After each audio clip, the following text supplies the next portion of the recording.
Bago ko po simulan ang ating kwento ngayong araw, gusto ko lamang po sanang humingi ng maliit na pabor. Kung pwede lang po sana na pakisubscribe po ng aking munting channel. Dahil para po sa akin ay napakalaking bagay ng pag-subscribe po ninyo. At sinisigurado ko po na babalik sa inyo ang napakalaking blessings. Kaya hindi ko na po ito patatagalin at umpisa na po natin ang ating kwento. Sa malakas na paggampas ng alon, pag-ihip ng hangin at pagsalubong sa malakas na ulan, ang mga mangingisda ng City Gulode patuloy na nakikipagsapalaran upang makahuli ng isda na tutusto sa pagkain nila sa pang-araw-araw. Si Mang Boy na isang senyor na ay patuloy na nakikipagsabayan sa kanyang mga kabaryo sa gitna ng karagatan upang may maipakain sa kanyang pamilya na naghihintay sa kanilang tahanan. Grabe naman lakas ng unos na ito. Paano ako makakadaong nito? Ni isang isda ay wala pa akong huli. Diyos ko, ikaw na po ang bahala sa akin. Sana ay makauwi ako ng ligtas sa aking pamilya. Ito na lamang ang tanging nasambit niya sa kanyang isipan habang patuloy na nakikipagsapalaran sa gitna ng napakalakas na unos. Sa kabilang banda naman ay sobra-sobra ang pag-aalala ng kanyang asawa at mga anak. Nagdarasal ang mga ito na sana ay makauwi ng ligtas ang kanilang pinakamamahal na tatay. Mga anak, dyan muna kayo sa bahay. Wag na wag kayong susunod sa akin. Pupunta lamang ako sa tabing dagat at titingnan ko ang inyong tatay. Ito ang nababalisa at nag-aalalang sabi ni Manang Leonie sa kanilang 4 na anak. Nay, baka po pwede akong sumama. Gusto ko din po malaman kung nakadaong na po ba ang tatay. Dahil maski ako po ay hindi po mapakali dahil sa pag-aalala kay tatay. Sabi pa ng panganay nilang anak na si Lionel. Siya, sige, samahan mo ako at medyo malakas na din ang ulan. Medyo malabo ng paningin ko at maggagabi na din. Mas mabuting may kasama ako para mabilis tayo na makarating sa tabing dagat. Tingnan mo at nalakas na lalo ang ulan. Diyos ko po, gabayan niyo po ang aking asawa at sana ay walang mangyaring masama sa kanya.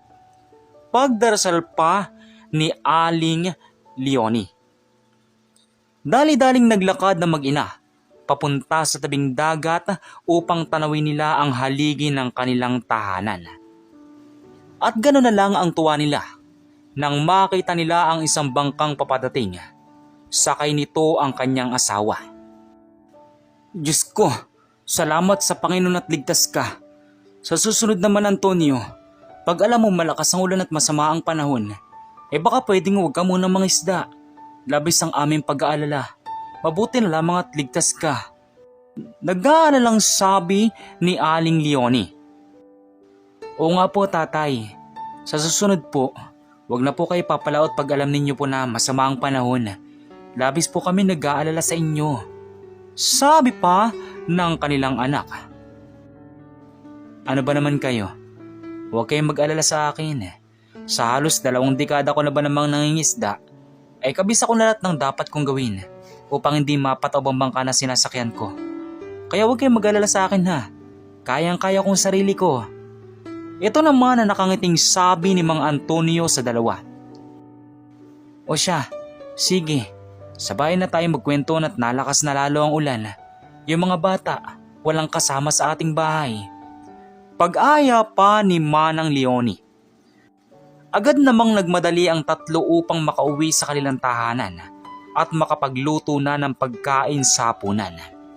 Subalit biglang natigilan ng kanilang bunsong anak na si Lionel nang may mapansin siyang isang bagay na palutang-lutang sa gilid ng gutter ng pretil. Nanay, tatay, sandali lang po. Napapansin niyo po ba yung napapansin ko? May lumulutang na isang bagay po dun sa gilid ng pretil. Maaari po ba nating lapitan? Medyo hindi po kasi magandang kutob ko. Sabi nito sa kanyang mga magulang. Agad namang nilapitan nila ang nakikitang kakaibang bagay. Ngunit nang malapitan nila ito ng malapitan ay laking gulat nila nang makita itong isang tao na nakalutang sakay ng isang maliit na balsa. Sa labis na pagkagulat ay hindi na sila nagdalawang isip na tulungan ng binata at inangat nila ito sa pangpang upang mabigyan ng first aid.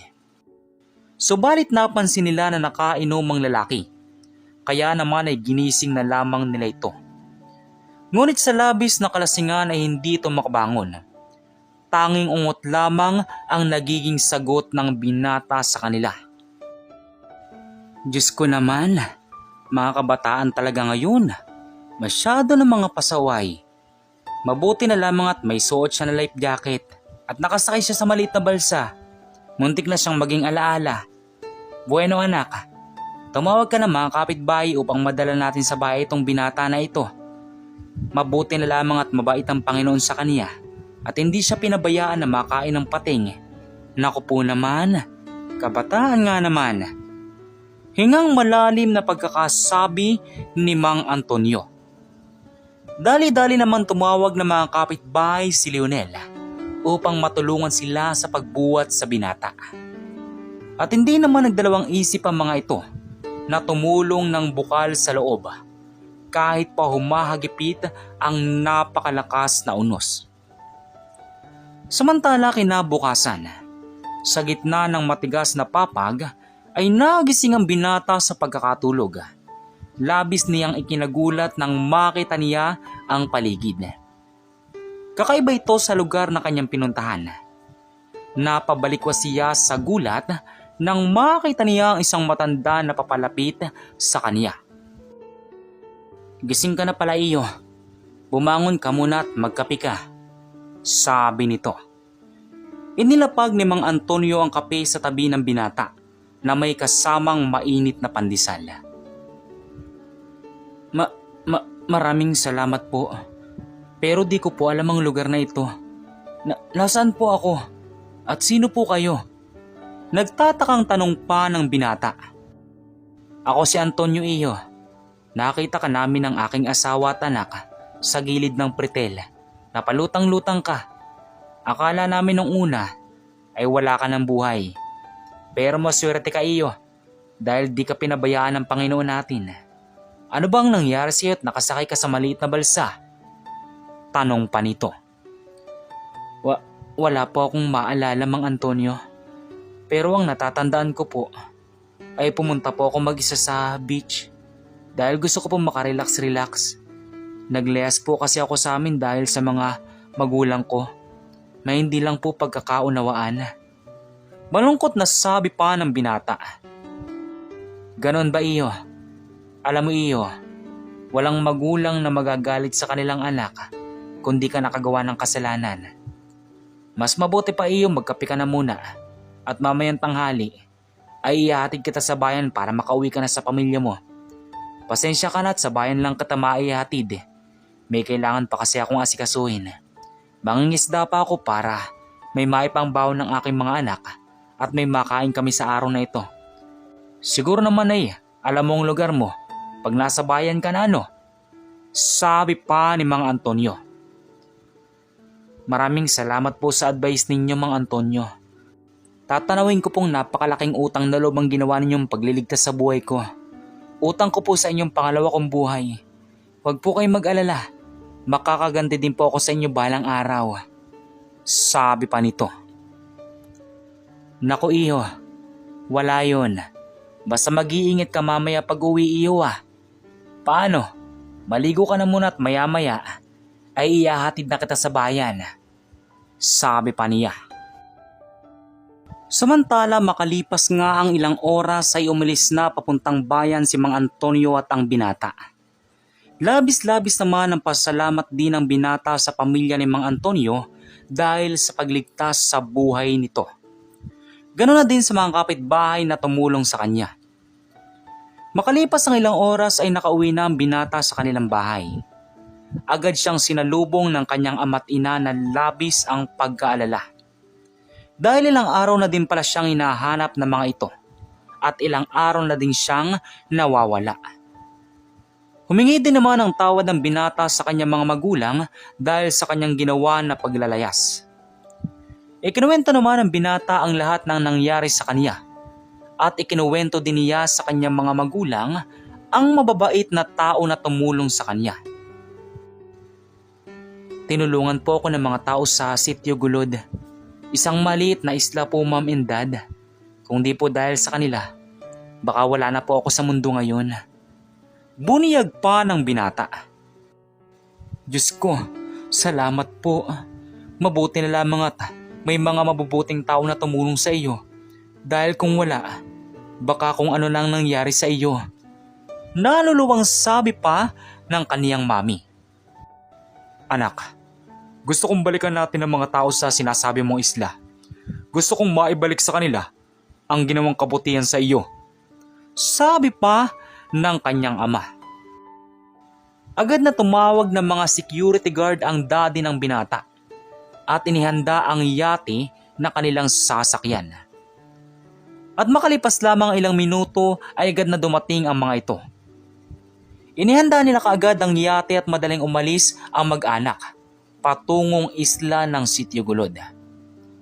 Pumunta sila upang balikan ang mga tao na tumulong sa kanilang anak at nagligtas sa buhay nito. Galing pala sa mayamang pamilya ang binata na nagngangalang Limuel. Nagmamay-ari ng 3 yate ang pamilya nito at iba't ibang negosyo sa Maynila. At makalipas nga ang mahabang oras na paglalakbay ay nakarating na din sila sa isla. Nagulat ang mga taong nakatira doon nang may dumaong na yate sa kanila dahil ito ang kauna-unahang beses na may dadaong na yate. Subalit mas lalong nanlaki ang mata nila nang makita dito ang isang pamilyar na mukha na nakasakay sa yate. Antonio Madali, yung binatang nakasakay sa yate, ay ang binata na tinulungan natin nung mga nakarang araw, di ba?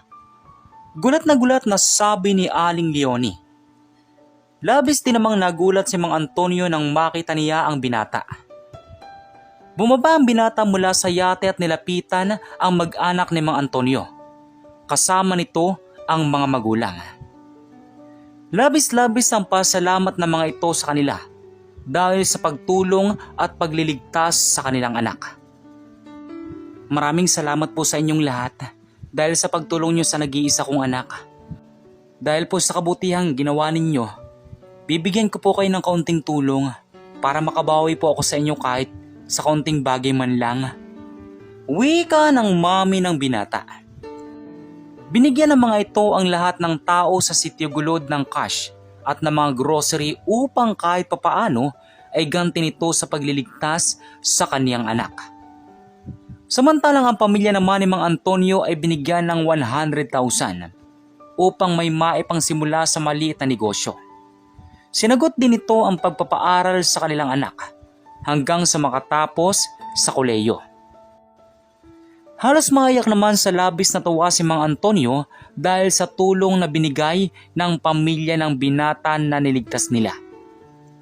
Hindi nila akalain na sa simpleng pagtulong ay may malaking biyaya pala ang naghihintay sa kanila. Sa buhay ay hindi natin kailangan maghintay ng balik sa pagtulong na ginagawa natin sa ating kapwa. Dahil pag tumulong ka, ang Panginoon na ang kikilos upang may biyaya na bumalik sa iyo. Katulad na lamang sa kwento natin ngayon, nang dahil sa simpleng pagtulong ng pamilya ni Mang Antonio sa binata, ay may napakalaking biyaya pala ang babalik sa kanila. Kayo, ano pong masasabi nyo sa maiksing kwento natin ngayon? At kung anong mga aral po ang mga natutunan ninyo? Maaari nyo po bang i-comment dun sa baba dun sa comment section para muli ko pong mabasa? So once again, inuulit ko pong muli. Ako po si Tamoxki TV.